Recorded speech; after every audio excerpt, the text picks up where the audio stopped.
दोस्तों आज की वीडियो की तरफ चलते हैं। Thank you. हम गुज़िश्ता हफ्ते से देख रहे हैं कि किस तरह से चीन और भारत के दरमियान हालात कशीदा हो रहे हैं लाइन ऑफ एक्चुअल कंट्रोल पर, और सूरत हाल खासी बेहतर नहीं है। अब हम अगर बात करें पाकिस्तान के हवाले से, तो 17 जून को भारतीय फौजियों ने जिस तरह से लाइन ऑफ कंट्रोल की एक बार फिर से खिलाफ वर्जी करते हुए हमारे चार क्या कहते हैं जो वहाँ पर रहने वाले लोग हैं उन्हें शहीद किया है, जिस पर आज आयशा फारूकी साहिबा की तरफ से बयान भी जारी हुआ। उस पर क्या हम कह सकते हैं कि भारत पाकिस्तान के साथ मजीद ताल्लुकात को कशीदा कर सकता है? जनरल साहब, आपका तज्जिया क्या है इस बारे में? होप कर सकता पाकिस्तान पर अटैक? देखिए, फिलहाल मेरा ख्याल है ये मामला थोड़ा रुक गया। जो LOC पे आप देखते हैं, ये तो मोदी साहब के हुकूमत में आने के बाद से ये कॉन्स्टेंटली एक लगातार प्रोसेस ये चल ही रहा है, और वक्तन फक्तन कैजुअल्टीज होती हैं हमारी LOC पे, और हम भी उनको उस तरफ करते हैं। तो ये तो एक नॉर्मल चीज है। लेकिन अगर आप ये कहें कि उस तरफ से जो चाइना से हिम्मत उठानी पड़ रही है, उससे तवज्जो हटाने के लिए, वो मेरा ख्याल है कि अभी वहां पे सिचुएशन चूंकि स्टेबलाइज नहीं हुई, तो भारत की तवज्जो उधर रहेगी स्टेबिलिटी के लिए कि जनाब हमारे तो 20 मारे गए, हमने चाइना के 45 मार दिए। तो उससे काफी अवाम में एक इत्मीनान की लहर दौड़ी कि जनाब हमने बदला ले लिया, वरना तो ये 20 मारे के ऊपर बड़ा मुश्किल पड़ जाती मोदी साहब के लिए। तो तभी आप देख रहे हैं कि उनकी जो स्टेटमेंट्स हैं वो उतनी एग्रेसिव नहीं है, क्योंकि वो दूसरी तरफ कोशिश कर रहे हैं कि चाइना के साथ कुछ मामला ठंडा पड़ जाए, कुछ सुधर, उसके बाद हो सकता है कि फिर वो पाकिस्तान की तरफ को रुजू करें। लेकिन इस स्टेज के ऊपर मेरा ख्याल है कि वो LOC को तो हॉट रखेंगे, लेकिन अंदरूनी तौर पे उनकी तवज्जो कर रहा उनके गलत दावों की, इसके पीछे क्या मामला है? चाइना ने कभी भी कैजुअल्टीज के ऊपर कोई स्टेटमेंट नहीं दी। ये उनका हमेशा से एक उनका प्रोसीजर है और उनकी मेरा ख्याल रवैया है। लेकिन उन्होंने ये उनका हमेशा से एक उनका तरीका कर रहा है कि वो अपनी कैजुअल्टीज अनाउंस नहीं करते। तो इसलिए मेरा नहीं ख्याल कि चाइना उनको रिपोर्ट करेगा, क्योंकि वो उसको डीएस्केलेट करने में मोदी को हेल्प रहेगी। ठीक है, मुजम्मिल साहब। देखिए, मेरे नज़दीक जो सबसे इस वक्त बात अफसोसनाक है वो ये है कि एक हफ्ते से इंडिया चाइना टेंशन चल रही है। पाकिस्तान का स्टांस क्या है? पाकिस्तान के फॉरेन मिनिस्टर ने इस पर क्या बात की है? पाकिस्तान के प्राइम मिनिस्टर ने इस पर क्या बात की है?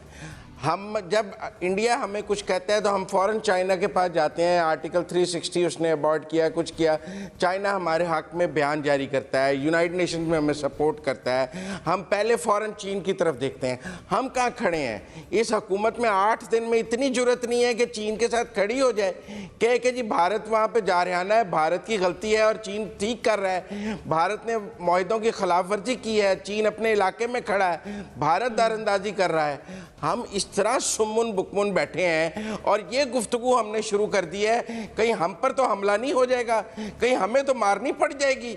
भाई, हम एक मुल्क हैं, एक एटमी मुल्क हैं, एक हमारा दोस्त है जिसने हमारे साथ हर बुरे वक्त में खड़ा हुआ है, स्ट्रेटेजिक पार्टनर है हमारा, वो हमारे ही एक दूसरे दुश्मन के साथ इस वक्त जंग की सूरत हाल में है, और हम ऐसे चुप का रोज़ा रख के बैठे हैं कहीं हमारे मुल्क मुँह से कोई एक अल्फाज ना निकल आए। ये हमारी फॉरेन पॉलिसी है। ये इमरान खान साहब वैसे तो वो रोज़ जो है हमें कोरोना पर मोदी के बयानात और उसकी पॉलिसी बताते हैं, चीन पर बात नहीं निकलती उनके मुँह से। फॉरेन मिनिस्टर साहब वैसे तो हर मौके पे ट्वीट करते हैं, चीन और इंडिया पे उनका ट्वीट मुझे नजर नहीं आता।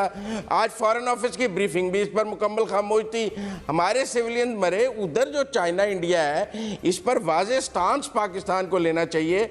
हमें चाइना के साथ खड़ा होना चाहिए, और मुल्कों के साथ कब जाके खड़े होते हैं। हम आज खामोश रहेंगे तो कल चाइना खामोश नहीं रहेगा, वो हर दफा हमारे साथ खड़ा रहेगा और हम हर दफा खामोश रहेंगे।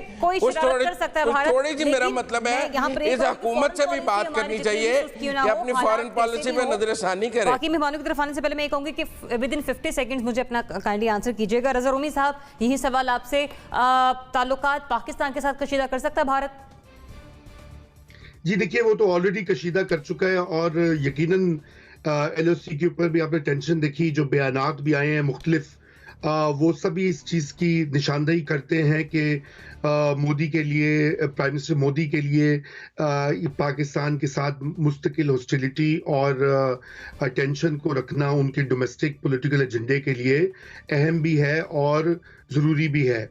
लेकिन क्या अभी इन हालात में, जबकि एक साइड के ऊपर वो चीन के साथ नबर आजमा हैं और अब वो कोशिश करें कि कुछ मामला ठंडा होकर बातचीत हो, तो दूसरी साइड पे दोनों फ्रंट के ऊपर वो करेंगे? मेरे ख्याल से अभी तो फिलहाल तो नहीं, लेकिन ये कि ये चीज चलती रहेगी, क्योंकि ये उनका एक अप्रोच रही है, उनकी एक हिकमत अमली रही है इंडियन गवर्नमेंट की, और ये कोई ऐसा शवाहिद नहीं है कि ये बदल जाए आने वाले महीनों में। सही। कामरान, आपका पॉइंट ऑफ व्यू है इस पे? देखें, आप भारतीय वज़ीर-ए-आज़म मोदी से कुछ भी तवक्को कर सकते हैं और वो समझते हैं कि पाकिस्तान के साथ तो हमारी दुश्मनी है ही है, लेकिन हमारा असल दुश्मन जो है वो चीन है। वैसे तो उससे कुछ के खैर की तवक्को आप नहीं रख सकते, लेकिन मौजूदा हालात में इमीडिएटली मुझे नहीं लगता कि मोदी कोई ऐसी हरकत करेंगे। अनीका, जख्म ठंडे करेंगे मोदी सरकार अपने, या फिर पाकिस्तान के साथ ताल्लुकात कशीदा कर सकते हैं? जहां तक बात रही भारत के पाकिस्तान की तरफ इस तरह का हमला करने, तो वो कैसे हो सकता है कि यहाँ चीन के साथ मसला हो रहा है और वो एक बड़ी मुश्किल सूरत हाल में फंसे हुए हैं और वो पाकिस्तान के ऊपर बात ना फेंके? तो मेरी नजर में तो यकीनन ये पहले से कशीदा ताल्लुकात को वो कंटिन्यू जरूर करेगा, रोकेगा बिल्कुल नहीं पाकिस्तान के साथ, ताकि ये भी बता सके कि देखिए जी, हम तो सीपेक चीन और पाकिस्तान के बीच में है, हम यहाँ पाकिस्तान से उनको जर्ब लगाएंगे। कोई ना कोई तरीकाकार तो ढूंढना पड़ेगा भारत सरकार को। लेकिन जब सादा और ठहरे हुए पानी के अंदर आप पत्थर फेंकते हैं ना, तो वो रिपल्स क्रिएट करता है। ये जो ठहरा हुआ पानी है, ये हमारा नेबरहुड है जो बड़े पीसफुल तरीके से रहना चाहता है, और ये जो पत्थर है ये भारत है। भारत ने कंप्लीट रीजन को डिस्टेबलाइज करने की ठान ली है।